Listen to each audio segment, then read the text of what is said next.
यो नमः हरिः ॐ। ॐ नमो भगवते रुद्राय। ॐ नमस्ते रुद्रमन्यव उतोत ऋषभे नमः। नमस्ते अस्तु धन्वने बाहुभ्यामुत ते नमः। यात इषु शिवतमा शिवं बभूव ते धनुः। शिवा शरव्या यातवतया नो रुद्रमृडया। याते रुद्रशिवा तनूरघोरा पापकाशिनी। तया नस्तनुवा शन्तमया गिरिशन्ताभिचाकशीली। यामिषुं गिरिशन्तहस्ते बिभर्ष्यस्तवे। शिवान् गिरित्रतां कुरु माहि पुंसि पुरुषैं जगत्। शिवेन वचसा त्वा गिरिशाच्चावदामसि। यथा नः सर्वमिज्जगदयक्ष्मगुं सुमना अससत्। अद्यवोचदधिवक्ता प्रथमो दैव्योऽभिषक्। अहीगश्च सर्वा आञ्जम्भयन् सर्वा आश्रयातु धान्यः। असौ यस्ताम्रो अरुण उत बभ्रुः सुमङ्गलः। ये चेमागुं रुद्रा अभितो दिक्षु श्रिताः सहस्रशो वै शागुं हेड ईमहे। असौ यो वसर्पति नीलग्रीवो विलोहितः। उतैनं गोपा अदृशन्नदृशन्नुदहार्यः। उतैनं विश्वा भूतानि सदृष्टो मृडयातिनः। नमो अस्तु नीलग्रीवाय सहस्राक्षाय मीडुषे। अतो ये अस्य सत्त्वानो हन्तेभ्यो करन्नमः। प्रमुञ्च धन्वनस्त्वमुभयोराग्नियोर्जाम्। याश्च ते हस्त इषवः पराता भगवो वपा। अवतत्यधनुस्त्वगुं सहस्राक्षशतेषु ते। निशीर्य शल्यानां मुखा शिवो नः सुमना भव।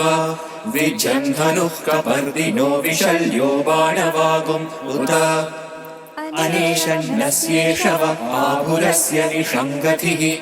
याते हेतिर्मीडुष्टमहस्ते बभूव ते धनुः। तयास्मान् विश्वतस्त्वमयक्ष्मया परिभुज। नमस्ते अस्वायुधायानातताय धृष्णवे। उभाभ्यामुत ते नमो बाहुभ्यां तव धन्वने। परिते धन्वनो हेतिरस्मान् वृणक्तु विश्वतः।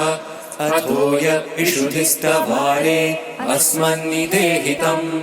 नमस्ते अस्तु भगवन् विश्वेश्वराय महादेवाय त्र्यम्बकाय त्रिपुरान्तकाय त्रिकाग्निकालाय कालाग्निरुद्राय नीलकण्ठाय मृत्युञ्जयाय सर्वेश्वराय सदाशिवाय श्रीमन्महादेवाय नमः। नमो हिरण्यवाहवे सेनान्ये दिशाञ्च पतये। नमो नमो वृक्षेभ्यो हरिकेशेभ्यः पशूनां पतये। नमो नमः सस्पिञ्जराय त्रिशीमते पतीनां पतये। नमो नमो बभ्रुषाय विव्याधिनेम्नानां पतये। नमो नमो हरिकेशायोपवीतिने पुष्टानां पतये। नमो नमो भवस्य हेत्यै जगतां पतये। नमो नमो रुद्रायातताविने क्षेत्राणां पतये। नमो नमः सूताय हन्त्याय वनानां पतये। नमो नमो रोहिताय स्थपतये वृक्षाणां पतये। नमो नमो मन्त्रिणे वाणिजाय कक्षाणां पतये। नमो नमो भुवन्तये वारिवस्वृताय औषधीनां पतये। नमो नमः उच्चैर्घोषाय क्रन्दयते पत्नीनां पतये। नमो नमः कृत्स्नवीताय धावते सत्त्वनां पतये नमः। नमः सहमानाय निर्व्याधिन आव्याधिनीनां पतये। पतये नमो नमः ककुभाय निषङ्गिने सेनानां पतये नमो नमो निषङ्गिन शिशुधिमते तस्कराणां पतये नमो नमो वञ्चते परिवञ्चते स्थायूनां पतये नमो नमो निचेरवे परिचरायारण्यानां पतये नमो नमः श्रीकाविभ्यो जिगागुंसभ्यो पुष्णतां पतये नमो नमो सिमभ्यो नक्तञ्चलभ्यः प्रकृन्तानां पतये नमो नमः उष्णीषिणे गिरिचराय गुरुञ्चानां पतये नमो नमः शिशुमभ्यो धन्वाविभ्यश्च वो नमो नमः आतन्वानेभ्यः प्रतिददानेभ्यश्च वो नमो नमः आयच्छद्भ्यो विसृजभ्यश्च वो नमो नमोऽस्यभ्यो विद्यभ्यश्च वो नमो नमः आसीनेभ्यश्च यानेभ्यश्च वो नमो नमः स्वपद्भ्यो चाकृभ्यश्च वो नमो नमस्तिष्ठद्भ्यो धावद्भ्यश्च वो नमो नमः सभाभ्यः सभापतिभ्यश्च वो नमो नमो अश्वेभ्यो श्वपतिभ्यश्च वो नमः नमः आव्याधिनीभ्यो विविद्यन्तेभ्यश्च वो नमो नमः उगणाभ्यस्त्रिगुंहतेभ्यश्च वो नमो नमो कृत्सेभ्यो कृत्सपतिभ्यश्च वो नमो नमो व्रातेभ्यो व्रातपतिभ्यश्च वो नमो नमो गणेभ्यो गणपतिभ्यश्च वो नमो नमो विरूपेभ्यो विश्वरूपेभ्यश्च वो नमो नमो महद्भ्यः क्षुल्लकेभ्यश्च वो नमो नमो रतिभ्यो रतेभ्यश्च वो नमो नमो रतेभ्यो रथपतिभ्यश्च वो नमो नमः सेनाभ्यः सेनानिभ्यश्च वो नमो नमः क्षत्रिभ्यः सङ्ग्रहीतृभ्यश्च वो नमो नमस्तक्षभ्यो रथकारेभ्यश्च वो नमो नमः कुलालेभ्यः कर्मारेभ्यश्च वो नमो नमः पुञ्जिष्टेभ्यो निषादेभ्यश्च वो नमो नमः इषुकृभ्यो धन्वकृभ्यश्च वो नमो नमो मृगयुभ्यश्वनिभ्यश्च वो नमो नमः श्वभ्यश्वपतिभ्यश्च वो नमः नमो भवाय च रुद्राय च नमः शर्वाय च पशुपतये च नमो नीलग्रीवाय च शितिकण्ठाय च नमः कपर्दिने च व्युक्तकेशाय च नमः सहस्राक्षाय च शतधन्वने च नमो गिरिशाय च शितिविष्टाय च नमो मीरुष्टमाय चेषुमते च नमो ह्रस्वाय च वामनाय च नमो बृहते च वर्षीयसे च नमो वृद्धाय च संवृद्वये च नमो अग्र्याय च प्रथमाय च नमः आशवे चाजिराय च नमः शीघ्रियाय च शीघ्राय च नमः ऊर्म्याय चावस्वन्याय च नमः स्रोतस्याय च द्वीप्याय च नमो ज्येष्ठाय च कनिष्ठाय च नमः पूर्वजाय चापरजाय च नमो मध्यमाय चापगल्भाय च नमो जघन्याय च बुद्धियाय च नमः सोऽभ्याय च प्रतिसर्याय च नमो याम्याय च क्षेम्याय च नमः उर्वर्याय च कल्याय च नमः श्लोक्याय चावसान्याय च नमो वन्याय च कक्ष्याय च नमः श्रवाय च प्रतिश्रवाय च नमः आशुषेणाय चाशुरताय च नमः शूराय चावभिन्धते च नमो वर्णिने च वरुतिने च नमो बिल्लिने च कवचिने च नमः श्रुताय च श्रुतसेनाय च नमो दुन्दुभ्याय चाहनन्याय च नमो धृष्णवे च प्रमृषाय च नमो धूताय च प्रहिताय च नमो निषङ्गिने चेषु धिमते च नमस्तीक्ष्णेशवे चायुधिने च नमः स्वायुधाय च सुधन्वने च नमः श्रुत्याय च पत्याय च नमः काट्याय च नीत्याय च नमः सूर्याय च सरस्याय च नमो नाद्याय च च वैशन्ताय च नमः कूप्याय चावट्याय च नमो वर्ष्याय चावर्ष्याय च नमो मेद्याय च विद्युद्याय च नमः ईन्द्रियाय चातप्याय च नमो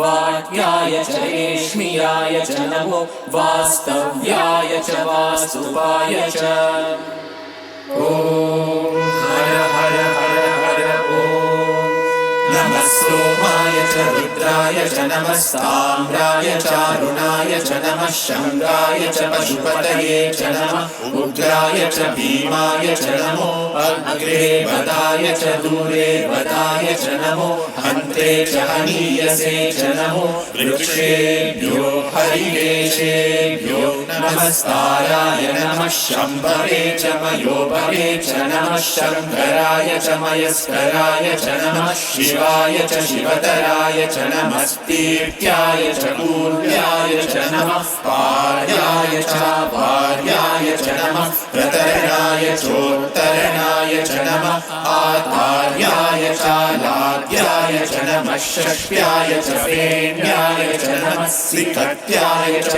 प्रवाह्याय च नमः हिरण्याय च प्रपद्याय च नमः किंशिलाय च क्षयणाय च नमः कपर्दिने च पुलस्तये च नमो गोष्ठ्याय च गृह्याय च नमः सल्प्याय च गेह्याय च नमः काट्याय च गह्वरेष्ठाय च नमो हृदयाय च निवेष्ट्याय च नमः पागुंसव्याय च रजस्याय च नमः शुष्क्याय च हरित्याय च नमो लोप्याय चोलप्याय च नमः ऊर्व्याय च सूर्याय च नमः पर्ण्याय च पर्णशद्याय च नमो पगुरमाणाय चाभिघ्नते च नमः आखिदते च प्रखिदते च नमो वह्निकेभ्यो देवानागं हृदयेभ्यो नमो विक्षीणकेभ्यो नमो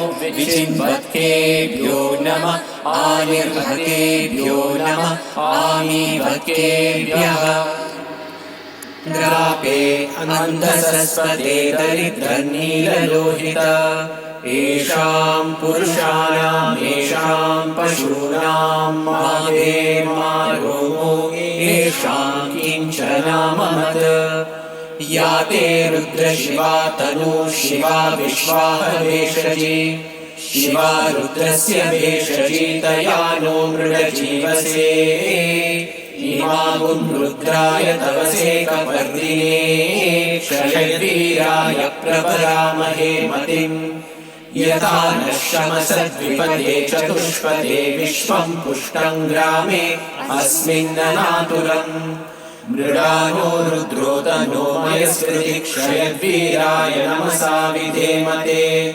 यच्छञ्चयोश्च मनुराय चेपिता तदश्याम तव रुद्रप्रणीतौ मानो महान्तमुतमानो अर्भकं मान उक्षन्तमुतमानमुक्षितम् मानोवतीः पितरं मोदमातरं प्रियामानस्तनुवो रुद्ररीरिषः मानस्तोके तनये मान आयुषिमानो गोषिमानो अश्वेषु रीरिषः वीरान्मानो रुद्रभामितो वदेर्हविष्मन्तो नमसा विधेमते आराते गोघ्न उदपूरुषग्ने क्षयवीराय सुन्नमस्मेते अस्तु रक्षा च नो अनिति च देव गृह्यता च नः शर्म यच्छद्विबर्हाः स्तुहि श्रुतं गर्तसदयुवानं मृगन्न भीममुपहर्तुमुग्रम्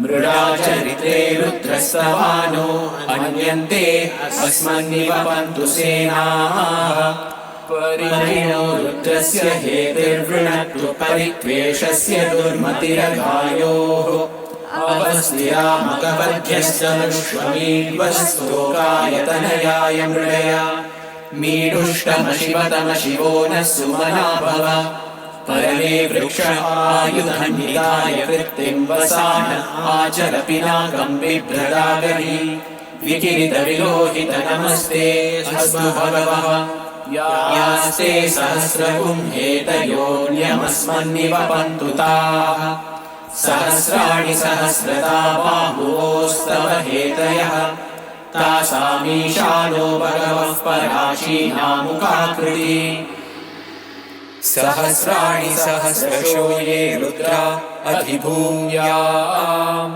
तेषागुं सहस्रयोजने वधन्वानि तन्मसि अस्मिन् महत्यर्णवेऽन्तरिक्षे भवा अधि नीलग्रीवाशितिकण्ठाः शर्वा अधः क्षमाचराः नीलग्रीवाशितिकण्ठा दिवगुं रुद्रा उपश्रिताः ये वृक्षेषु सस्मिञ्जरा नीलग्रीवा विलोहिताः ये भूतानामधिपतयो विशिकाशः कपर्दिनः ये अन्येषु विविद्यन्ति पात्रेषु पिबतो जनान् ये पतां पथिरक्षय ऐलवृतायव्युतः ये तीर्थानि प्रचरन्ति सृकावन्तो निषङ्गिणः यः एतावन्तश्च भूयागुंसश्च दिशो रुद्रावितस्थिरे तेषागुं सहस्रयोजने वधन्वानि तन्मसि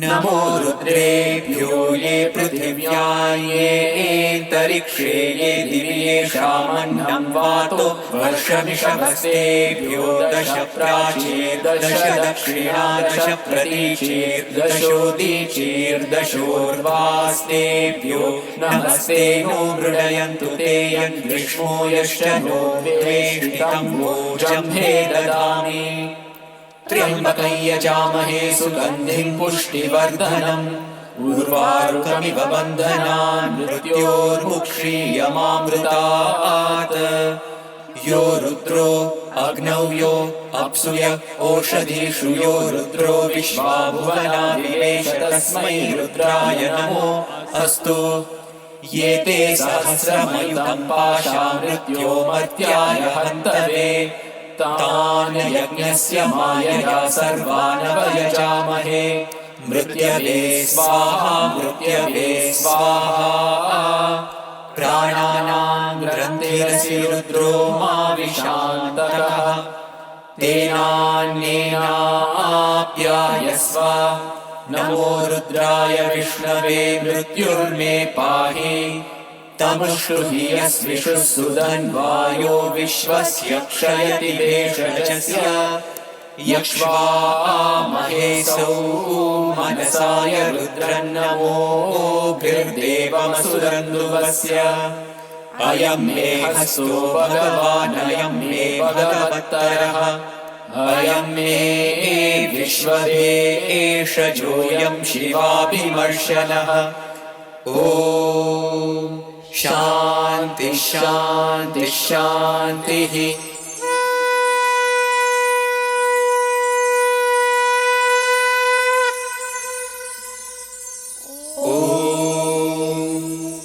अग्ना विष्णु सजोषसे मा वर्धन्तु मां गिरः द्युम्नैर्वाजेभिरागतम् वाचश्च मे प्रसवश्च मे प्रयतिश्च मे प्रसिद्धिश्च मे नीतिश्च मे क्रतुश्च मे स्वरश्च मे श्लोकश्च मे श्रावश्च मे श्रुतिश्च मे ज्योतिश्च मे सुवश्च मे प्राणश्च मे पानश्च मे व्यानश्च मे सुश्च मे चित्तं च आधीतं च मे वाक् च मे मनश्च मे चक्षुश्च मे श्रोत्रं च मे दक्षश्च मे बलं च ओजश्च मे सहश्च आयुश्च मे जरा च आत्मा च मे धनुश्च मे शर्म च मे वर्म च मे गानि च मे स्थानि च मे परुगुंषि च मे शरीराणि च मे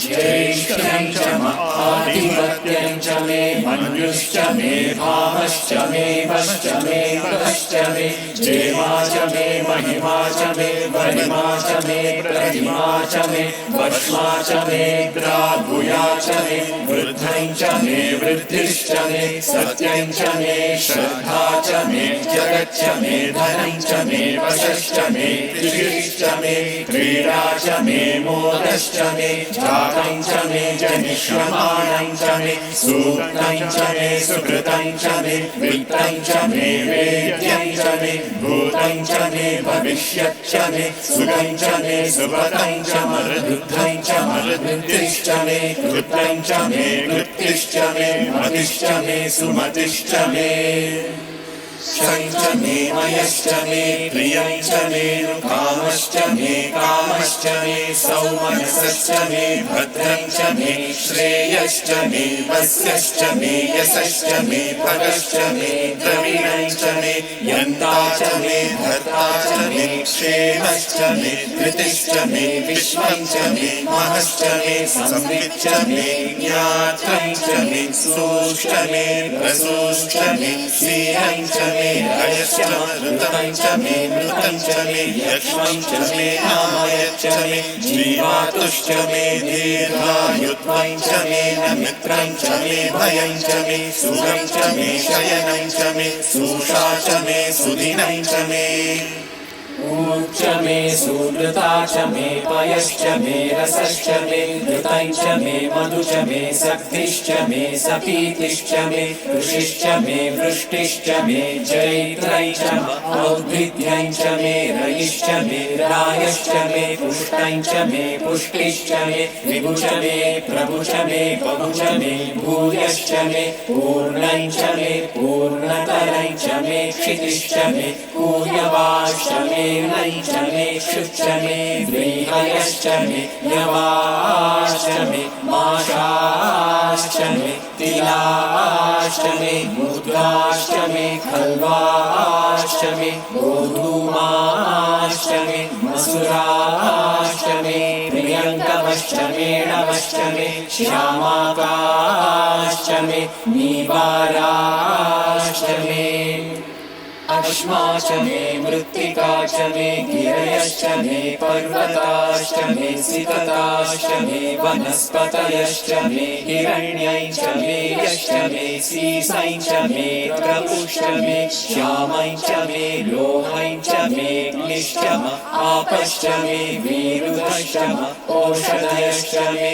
कृष्णपच्यं च मे पृष्ठपच्यं च मे ग्राम्याश्च मे पशव आरण्याश्च यज्ञेन कल्पन्तां वित्तं च मे वित्तिश्च मे भूतं च मे भूतिश्च मे वसु च मे वसतिश्च मे कर्म च मे शक्तिश्च मे अर्थश्च एमश्च इतिश्च मे गतिश्च मे अग्निश्च इन्द्रश्च मे सोमश्च इन्द्रश्च मे सविता च इन्द्रश्च मे सरस्वती च इन्द्रश्च मे पूषा च इन्द्रश्च मे बृहस्पतिश्च इन्द्रश्च मे मित्रश्च इन्द्रश्च मे वरुणश्च इन्द्रश्च मे त्वष्टा च इन्द्रश्च मे धाता च इन्द्रश्च मे विष्णुश्च इन्द्रश्च मे श्विनौ च इन्द्रश्च मे मरुतश्च इन्द्रश्च मे विश्वे च मे देवा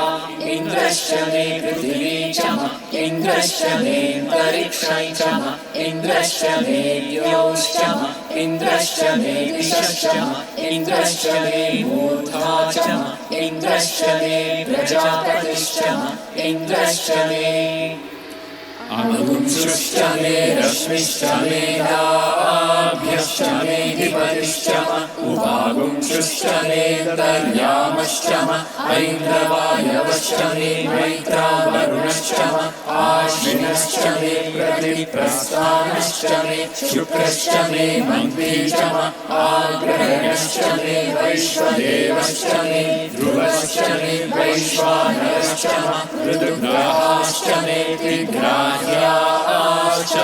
ऐन्द्राग्नश्च मे वैश्वदेवश्च मे मरुद्गीयाश्च मे माहेन्द्रश्च आदित्यश्च मे सावित्रश्च मे सारस्वतश्च मे पौष्णश्च मे मे, पात्मीवतश्च मे, आर्योजनश्च मे। इद्मश्च मे वर्हिश्च मे वेदिश्च मे तिष्णियाश्च मे सृजश्च मे चमसाश्च मे ग्रावाणश्च मे स्वरवश्च म उपरवाश्च मे ऋषभणे च मे द्रोणकलशश्च मे वायव्यानि च मे पूतमृच्च म आधवनीयश्च म आग्नेयीध्रं च मे हविर्धानं च मे गृहाश्च मे सदश्च मे पुरोडाशाश्च मे पचताश्च मे वभृतश्च मे स्वगाकारश्च मे अग्निश्च मे घर्मश्च मे अर्कश्च मे सूर्यश्च मे प्राणश्च मे श्वमेधश्च मे पृथिवी च मे दितिश्च मे दितिश्च मे द्यौश्च मे शक्वरीरङ्गुलयो दिशश्च मे यज्ञेन कल्पन्तामृच्च मे साम च मे सोमश्च मे यजुश्च मे दीक्षा च मे तपश्च म ऋतुश्च मे व्रतं च मे होरात्रयोः वृष्ट्या बृहत्कृतन्तरे च मे यज्ञेन कल्पेताम् गर्भाश्च मे वत्साश्च मे त्रयविश्च मे त्रयवी च मे द्वितीयवाच्च मे द्वितीयौही च मे पञ्चाविश्च मे पञ्चावी च मे त्रिवत्सश्च मे त्रिवत्सा च मे तुर्यवाच्च मे तुर्यौही च मे पष्ठवाच्च मे पष्ठौही च म उक्षा च मे वशा च म वृषभश्च मे वेहच्च मे नड्वाई च मे धेनुश्च म आयुर्यज्ञेन कल्पताम् प्राणो यज्ञेन कल्पताम् अपानो यज्ञेन कल्पताम् व्यानो यज्ञेन कल्पताम् चक्षुर्यज्ञेन कल्पताम् श्रोत्रं यज्ञेन कल्पताम् मनो यज्ञेन कल्पताम् वाक् यज्ञेन कल्पताम् आत्मा यज्ञेन कल्पताम् यज्ञो यज्ञेन कल्पताम् एका च मे तिस्रश्च मे पञ्च च मे सप्त च मे नव च म एकादश च मे त्रयोदश च मे पञ्चदश च मे सप्तदश च मे नवदश च म एकविंशतिश्च मे त्रयोविंशतिश्च मे पञ्चविंशतिश्च मे सप्तविंशतिश्च मे नवविंशतिश्च म एकत्रिंशच्च मे त्रयस्त्रिंशच्च मे चतस्रश्च मे षष्टौ च मे द्वादश च मे षोडश च मे विंशतिश्च मे चतुर्विंशतिश्च मे अष्टाविंशतिश्च मे द्वात्रिंशच्च मे षट्त्रिंशच्च मे चत्वारिंशच्च मे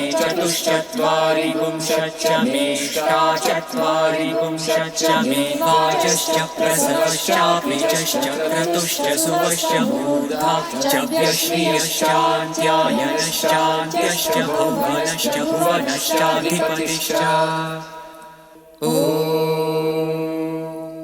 शान्ति शान्ति शान्तिः यदक्षरपरभ्रष्टं मात्राहीनं तु यद्भवेत् तत्सर्वं क्षम्यतां देव नारायण नमोऽस्तु ते विसर्गबिन्दुमात्राणि पदपादाक्षराणि च न्यूनानि चातिरिक्तानि क्षमस्व साईश्वर अपराधसहस्राणि क्रियन्ते हर्निशं मया दासोऽयमिति मां मत्वा क्षमस्व साईश्वर अन्यथा शरणं नास्ति त्वमेव शरणं मम तस्मात् कारुण्यभावेन रक्ष रक्ष साईश्वर हरिः ओम तत्सत् श्री साईश्वरार्पणमस्तु स्वस्ति प्रजाभ्यः परिपालयन्ताम् न्यायेन मार्गेण महीमहीषाः गोब्राह्मणेभ्यः शुभमस्तु नित्यम् समस्तलोकाः सुखिनो भवन्तु समस्तलोकाः सुखिनो भवन्तु समस्तलोकाः सुखिनो भवन्तु ॐ शान्ति शान्ति शान्तिः।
Estás tan cerca de mí, buscas hacerme feliz. Estás tan cerca de mí, buscas hacerme feliz. Estás pendiente de mí, Señor. Estás pendiente de mí, Señor. Tú eres la misma paz, también la felicidad. Es la misma paz, también la felicidad. Todo eso y más eres tú, Señor. Todo eso y más eres tú,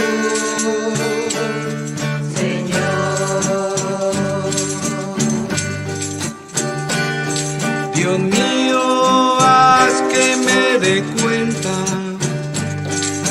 de tu divina presencia. Dios mío, haz que me dé cuenta de tu divina presencia, Que envuelve a la humanidad.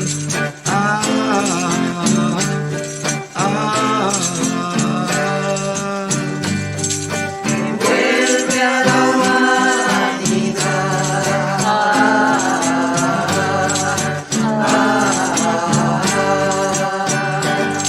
Estás tan cerca de mí, buscas hacerme feliz. Estás tan cerca de mí, buscas hacerme feliz. Estás pendiente de mí, Señor.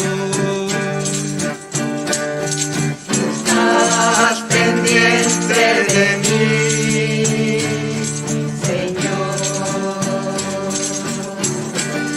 Tú eres la misma paz, también la felicidad.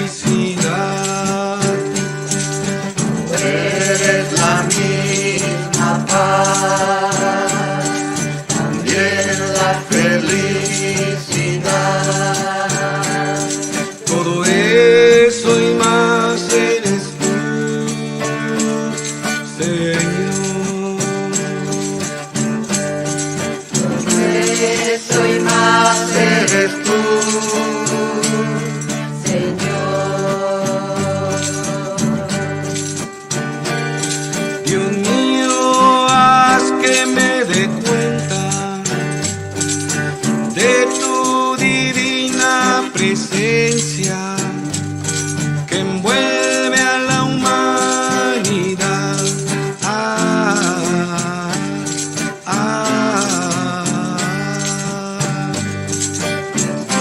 Dios, haz que me dé cuenta de tu divina presencia, que envuelve a la humanidad.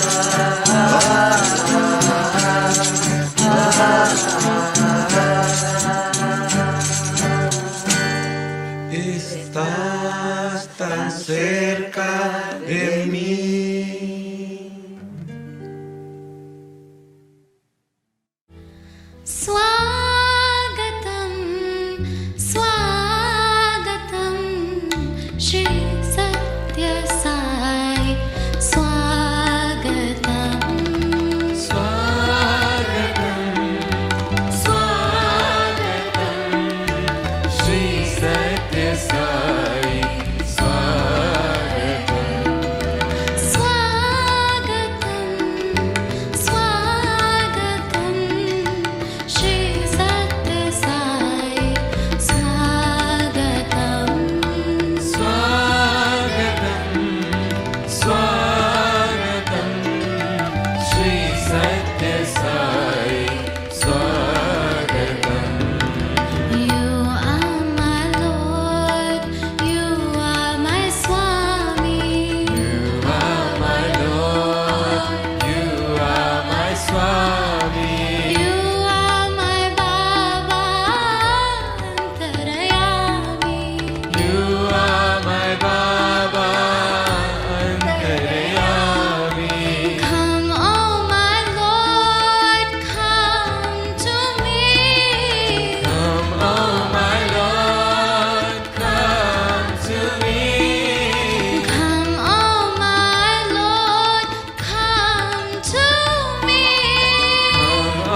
Deep in my soul I feel a yearning. Come, oh my Lord, come to me.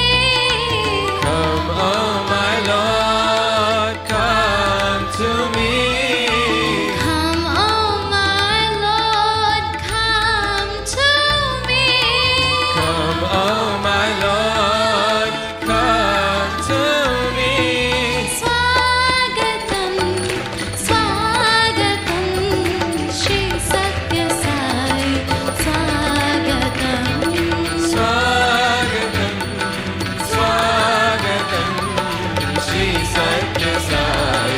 Swagatam. you are my Lord, you are my Swami. You are my Lord, you are my Swami. You are my Baba Antarayami. You are my Baba Antarayami. Come, oh my Lord, come to me. Come, oh my Lord, come to me. Come, oh my Lord, come to me. Come, oh my Lord, come to me. Swagatam, swagatam, Shri Satya Sai. Swagatam, Swagatam, Swagatam, Shri Satya Sai. Swagatam. deep in my heart a light is burning. Deep in my heart a light is burning. Deep in my soul I feel a yearning. Deep in my soul I feel a yearning. Come, oh my Lord, come to me. Come, oh my Lord, come to me. Come, oh my Lord, come to me. Oh my Lord, come to me. Swagatam, swagatam, Shri Satya Sai. Swagatam, Swagatam, Swagatam, Shri Satya Sai. swagatam, swagatam, swagatam, Shri Satya Sai. Swagatam.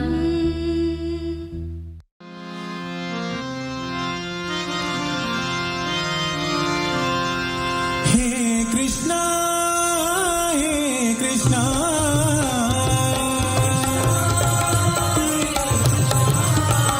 हे कृष्णा हे कृष्णा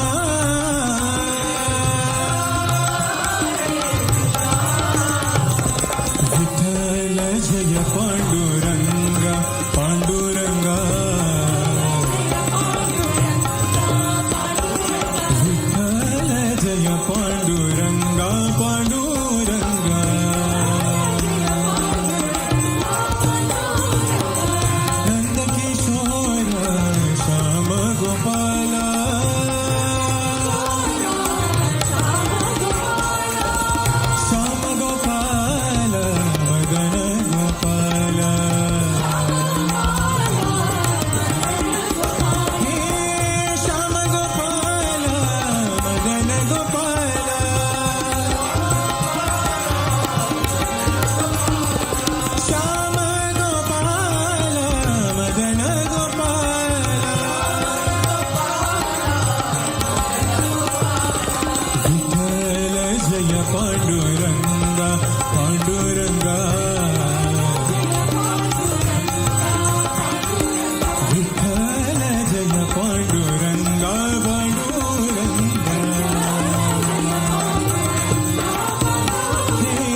पांडुरंगा पांडुरंगा.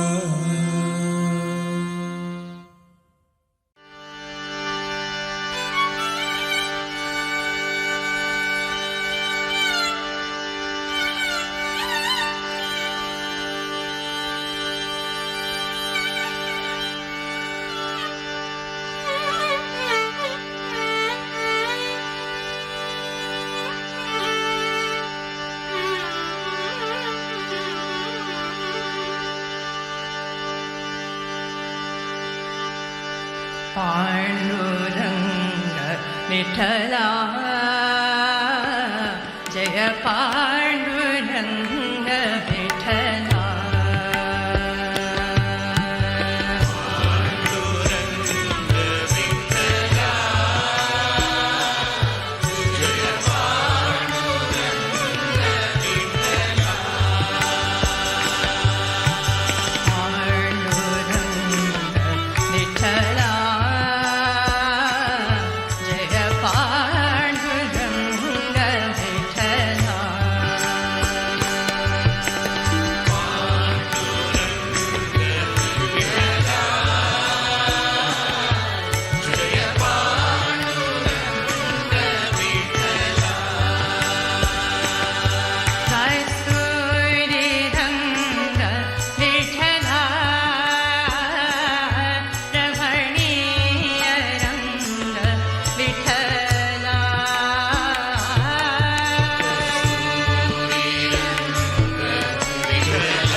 गुरु नानक जी की जय जयकार।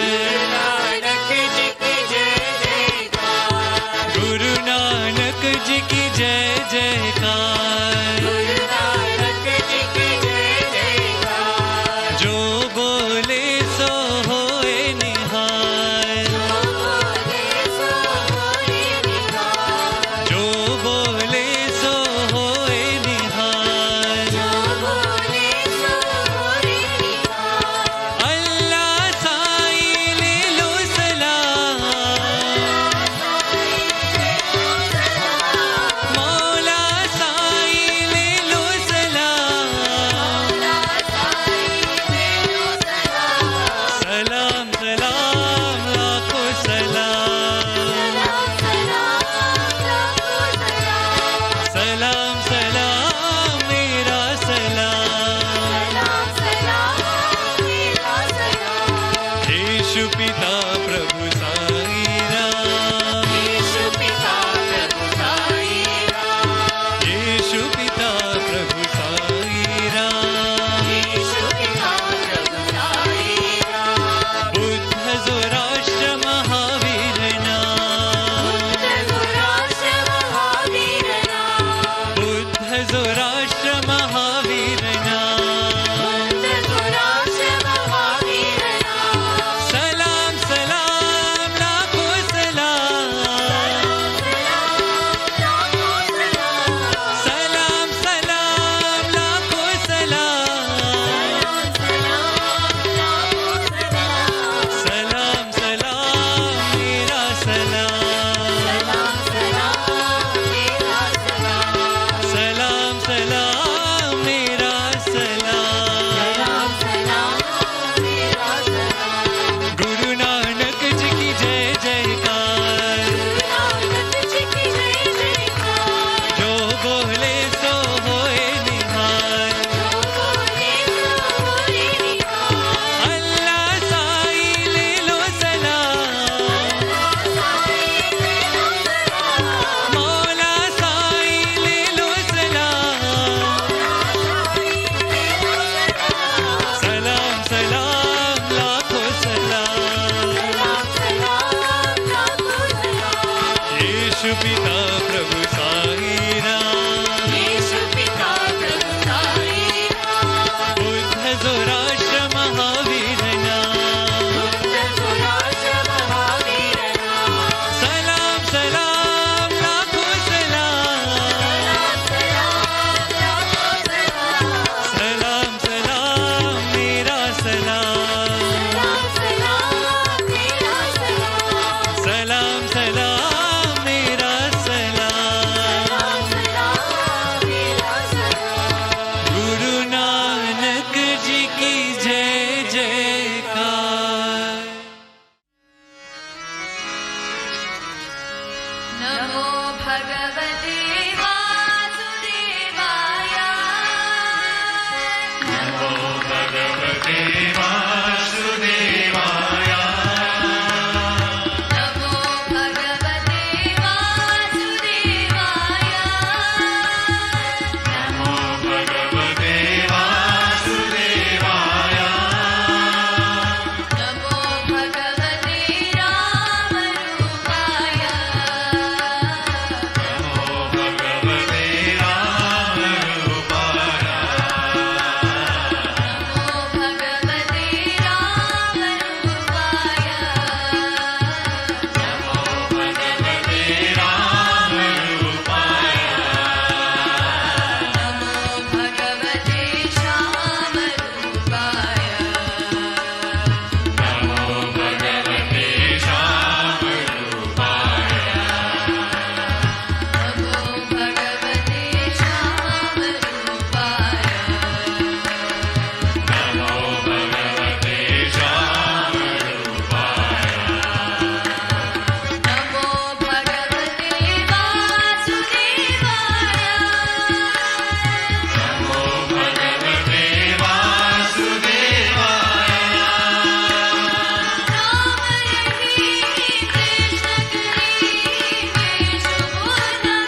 असतो मा सद्गमय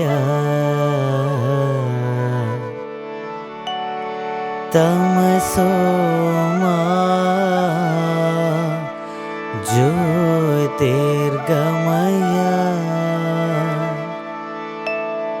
मृत्योर्मा अमृतं गमय। ॐ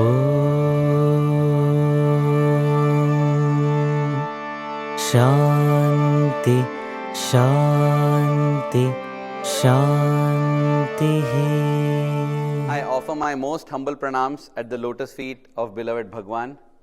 I was studying for my biology exam, grade 12. I was sitting on the lawns, and when I'm reading this, I saw some of my classmates playing in the garden on the lawns there. They were hosing each other with water, playfully and having fun. I also felt like joining the fun. So I went and I also started playing with them, hosing water on each other. And then I realized, no, I need to study. I've got exam tomorrow. So I came back again, started studying. But again the temptation to go and play. So again I went and played. This happened a couple of times, and I realized that if I do this, I won't be able to finish studying. So I decided to use one strategy that will ensure that I will sit and study. What is that? I said, Swami, I promise you, if I don't read 2 chapters, I will not have lunch today. Like I love my food, I love food. Nowadays, of course, I am forced to temper that love, because easy on the lips, heavy on the hips. I don't want to. But I love food. I can't stay without food. I need so I thought my love for food will ensure that I will study. Because I have told that till I read 2 chapters, I am not going to go for lunch. That was my promise to Swami. ప్రేమ స్వరూపులారా, And so I started studying. And then again I got tempted. I thought, it's okay, 5-10 minutes I'll just. So it just, somehow it happened like that. Once or twice I went, played, and before I knew it, I had barely completed 1 chapter. Tang, tang, tang, tang, tang, tang, tang, tang, tang, tang, tang, tang, the bell, they were ringing the bell. Lunch bell it is. Oh God, 1 full chapter is left now. And you know, very strict in timings. Swami's school, Swami's discipline is very, like you go 10 minutes late for lunch, they'll tell you that you have come 4 hours early for dinner. So they'll send you back. Like that it is. I'm hungry. If I don't eat lunch, next available is only tea. Only tea at 3 o'clock. This is now 11:30. And tea, I don't like tea and coffee. Even to this day, I don't drink tea and coffee. So only tea will be there. Proper food will be available only 6:30 in the evening. Oh God, I can't. I need food. So I'll go for lunch. As I'm thinking I'll go for lunch, right? This voice comes in the head. Arvind, you have promised Swami, you read. Then the other voice comes and tells, Arvind, if you don't eat lunch, you will be hungry, you won't be able to study even afterwards. It's okay, go eat lunch and come back. And we know this, right? The classical angel and devil, right? We have seen that it's been depicted in cartoons also. There comes that angel. You only as an angel, with a halo around the head with wings, and telling, Arvind, don't do this. And then you only come like a devil. Hey Arvind, I'm telling you, do this. Correct, right? The problem in reality, they don't come like that. See, if they come like that, it's very easy. Don't listen to the tailed red fellow. Listen to this white halo guy. Correct? Because that's the angel. Not in real life, they both come looking similar. They both will be dressed in white kurta and pajama, and they'll tell, Arvind, go have food. Arvind, don't eat food. Now, who is the devil? Who is the angel? You don't know. So this was my dilemma. I am stuck. Which is the devil? Which is the angel? Which is the mind? Which is the conscience? Which is my mind? Which is the conscience? So I let them debate for some time. Okay, debate. I'll go with the winner. There's nothing to debate, Arvind. You have promised Swami. So don't go for lunch till you finish. I told you what is the objective of that promise, so that you can study better. Correct? Now, if you don't eat food, you will be thinking of food, not of biology. Okay? And you won't be able to study after food also. So it's okay. Swami. Then again he says, but Arvind, you promised Swami, so don't go for lunch.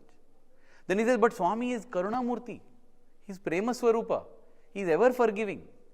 To err is human, to forgive is divine. We take that as a license to keep erring. To err is human. So I am defined by making errors. And again, this other fellow says, but Arvind, you made a promise to Swami, so don't go for lunch. Then this fellow says, listen, how many times Swami has scolded students for fasting? If you don't go for lunch, it's one kind of fasting only. Swami doesn't like fasting. Fasting means upavasa. Upavasa means mind on God. Upa means close, vasa means to stay. Upavasa means to stay close to God. That is upavasa, not fasting. You know that, right? Yeah. So, don't fast. This is like fasting only. Go have your food. This guy is very creative, giving so many reasons. This fellow is bad at debate. Because the other way says, but Arvind, you promised Swami, so don't go for lunch. I say, come on man, tell something else. You are having the same point in the debate, you are losing badly. For variety, for creativity, for everything, this guy is winning. Last chance. Have you got anything else to say? Arvind, Swami said, you promised Swami, don't go for lunch. Again the same thing. The creative guy, he says, but listen, okay Arvind, okay fine. Let's do one thing. What did you promise Swami? Till you read 2 chapters, you won't eat food, correct? You said till you read, not study. So quickly read. 10 minutes, finish that, go for lunch. Nice, correct? Arvind, you promised Swami? Again the same boring day, you be quiet man. This is at least good. So I quickly read. Within 10 minutes, I read through that chapter, rushed through. I don't know how much went in my head. Doesn't matter because I am going to read only. And I technically completed my promise. I went and had lunch and I was very happy. Now those days, in my 12th grade, one beautiful thing it was, Swami, he will look at me and he will just tell, mental hospital. Swami will tell. I will feel very happy. Oh, okay. Swami is calling me mental hospital. In fact, I would even see how, someday I will be sitting in the second line and he'll look at mental hospital. Swami will tell, very nice. So range is working till second line. Then I'll sit somewhere back. When I'm walking all the way, look, mental hospital. Wi-Fi range is till 8th line, he feels very special. People will tell, he's calling you mental hospital. Doesn't matter. Did he call you anything? No, he called me. That's whatever. See, that is the magic of Swami's love, Swami look at some rotund, rolly-poly guy and tell, hey, pakoda, bonda. Bonda is like one Indian fried snack, round it will be okay. Anybody else calls him bonda, no? He'll smash his nose and make it bhaji. But Swami will call bonda, no? Yes, Swami is so happy. Swami look, hey, giraffe. He'll call a tall guy giraffe publicly. He'll be some businessman, some big shot. Swami like, hey, giraffe, come here. He'll feel happy to come. In fact, Professor Kasturi writes about his co-brother whose son his daughter married, person who was well influential and Parmeshwara Iyer was his name. Swami used to call him Potti Iyer. Potti means dwarf because he was short. And he used to tell, I am Swami's Potti. You are taking somebody 1/3 your age is abusing you and you are considering it some badge of honor or what. But that is the magic of Swami. Whatever Swami says, he says it with so much love, that everything becomes amazing. So I used to celebrate this, the day Swami tells mental hospital, I am Swami's mental hospital. I am the guy in mental hospital.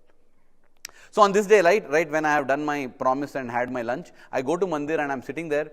Swami comes walking and I had a letter in my hand. Swami looks at me, about to take my letter, and Swami says, mental hospital. Yes, Swami. I'm so happy.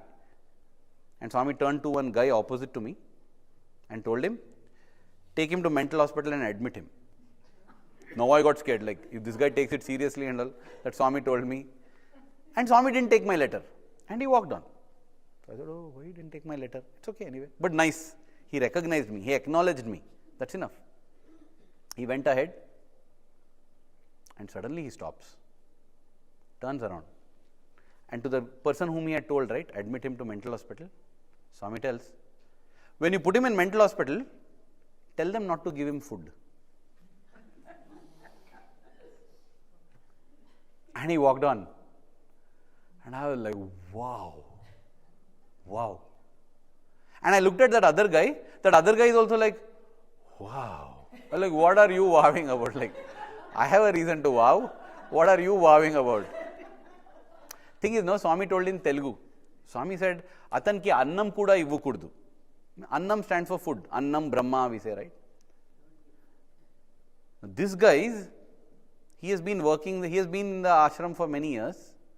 He just had a thought that, does Swami even know that I am there or something like that? His name is Annam. Part of his name is Annam.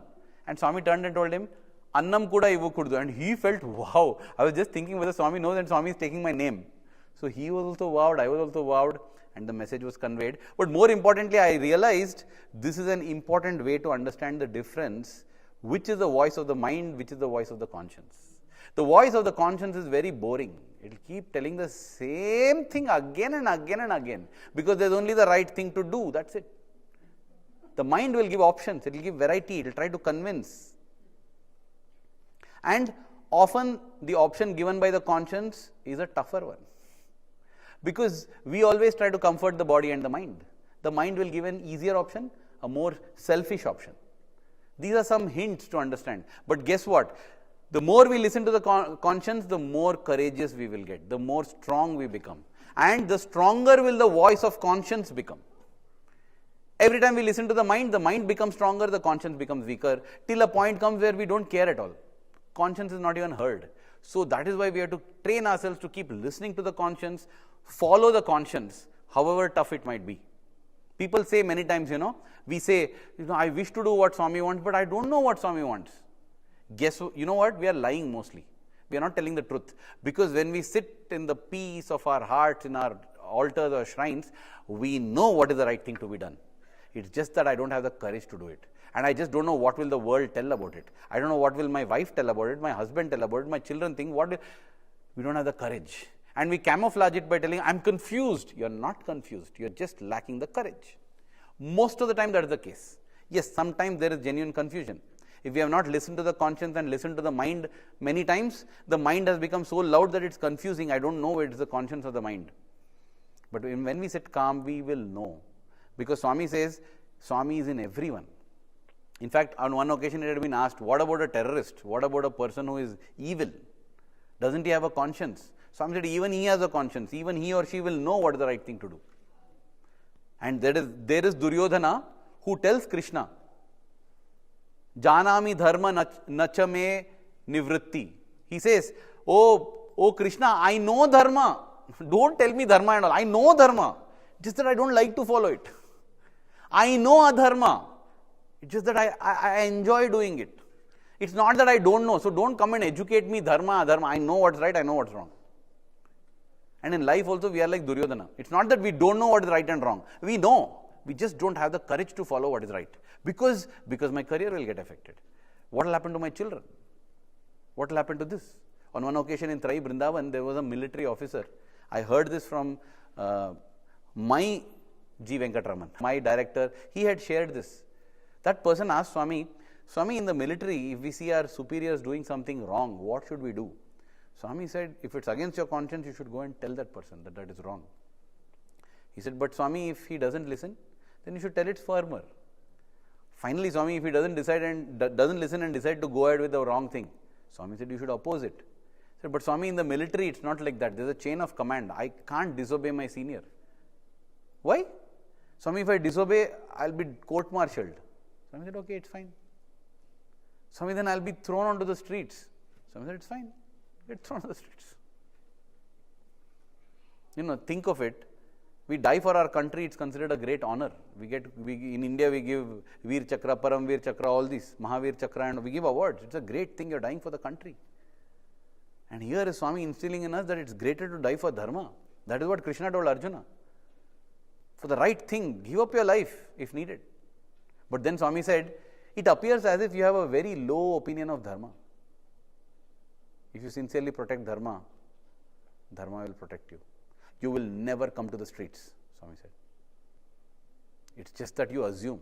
You just assume that, I'll take the easy way out because nothing, otherwise I'll have. How do you think it will happen? Why do you think that he'll come to the street?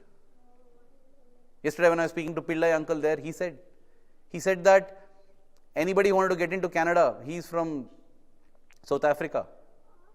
South Africa had been chucked out of the Commonwealth because of apartheid. And everybody would just tell that I'm here for tourism. Come for tourism to Canada, get a job here, then get a work permit and become permanent. And when he was asked, he told the foolish thing, but he followed his conscience. He told, I'm here because I cannot survive there. I want to come here, I want to get a job and settle here. He said, sir, you can't do this. No, I'll have to reject. You have to turn back. You have a return ticket, return immediately. This is what happened. This is what Pillai uncle told me. Today he has set up school in Toronto. He has set up the center there in Edmonton. Fantastic. Then what happened?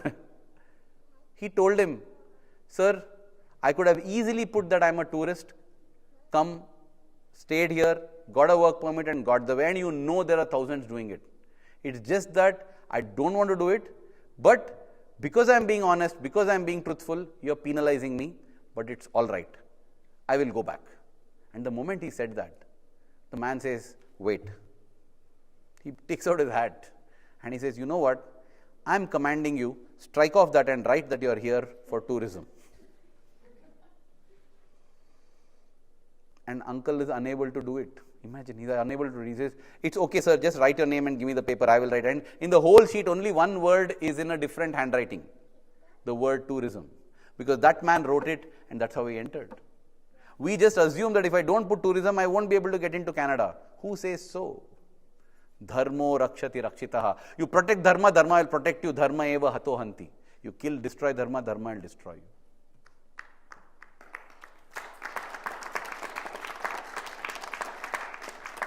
Dear Swami, may we yearn for you day after day, and may the love that we have for you in our hearts keep growing stronger every passing moment. Thank you. Jai Sai Ram.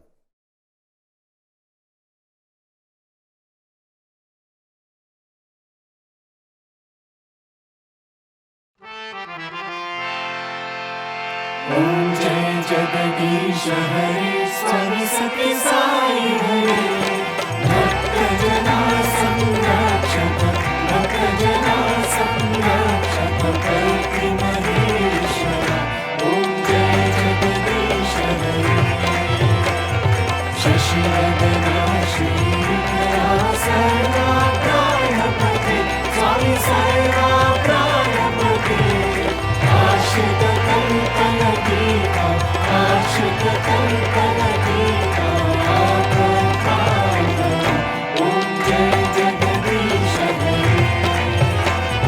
Mata Pita Guru Deva Mari Antayunide Swami Mari Antayunide Nada Brahma Jagannatha Nada Brahma Jagannatha Name Prashaya Om Jai Jagadish Hare Omkara Rupa Jasmi Sai Mahadeva Satya Sai Mahadeva Mangala Arati Amrita Mangala Arati Amrita Mangala Deva Om Jai Jagadish Hare Narayana Narayana Om Satya Narayana Narayana Narayana Narayana Narayana Om Satya Narayana Narayana Om Satya Narayana Narayana Om Jai Sadguru Deva Narayana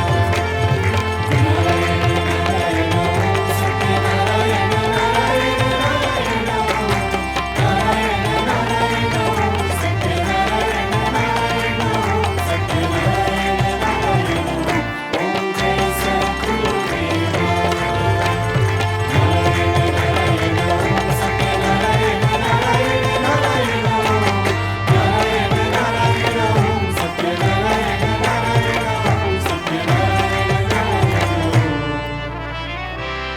Om Jai Sadguru Deva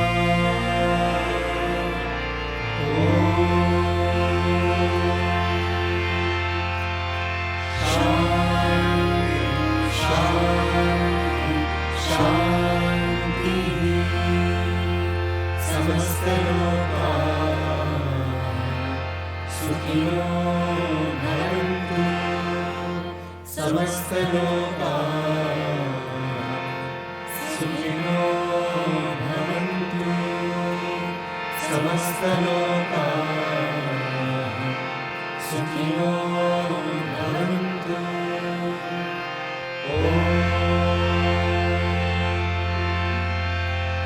शान्ति शान्ति शान्ति जय बोलो भगवान श्री सत्य साई बाबा जी की जय।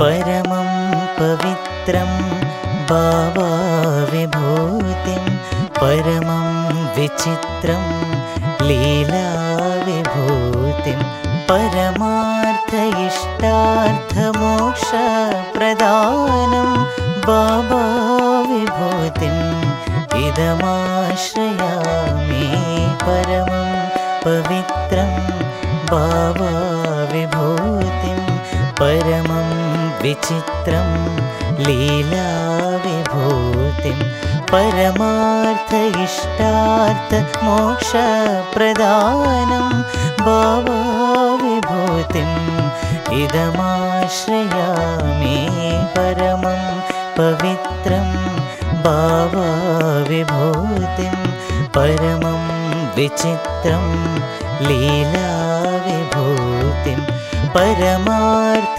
इष्टार्थ मोक्ष प्रदानं बाबा विभूतिम् इदमाश्रयामि बाबा विभूतिम् इदमाश्रयामि साई बाबा विभूतिम् इदमाश्रयामि।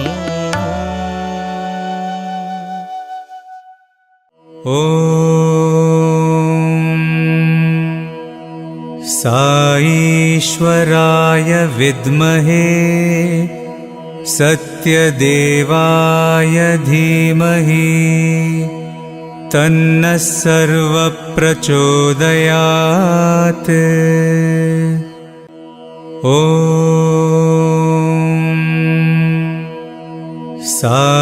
साईश्वराय विद्महे सत्यदेवाय धीमहि तन्नः सर्वप्रचोदयात्।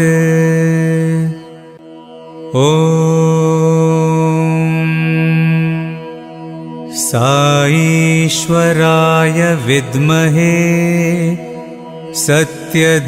सत्यदेवाय धीमहि तन्नः सर्वप्रचोदयात्।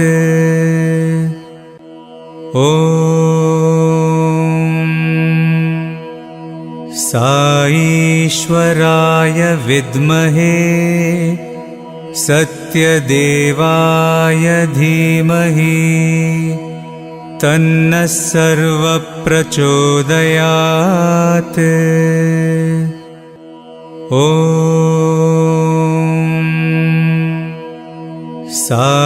साईश्वराय विद्महे सत्यदेवाय धीमहि तन्नः सर्वप्रचोदयात्।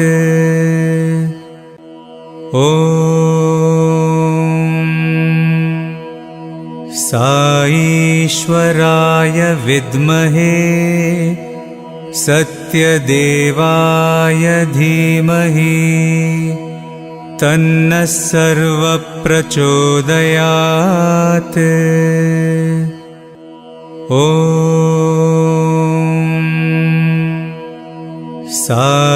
साईश्वराय विद्महे सत्यदेवाय धीमहि तन्नः सर्वप्रचोदयात्।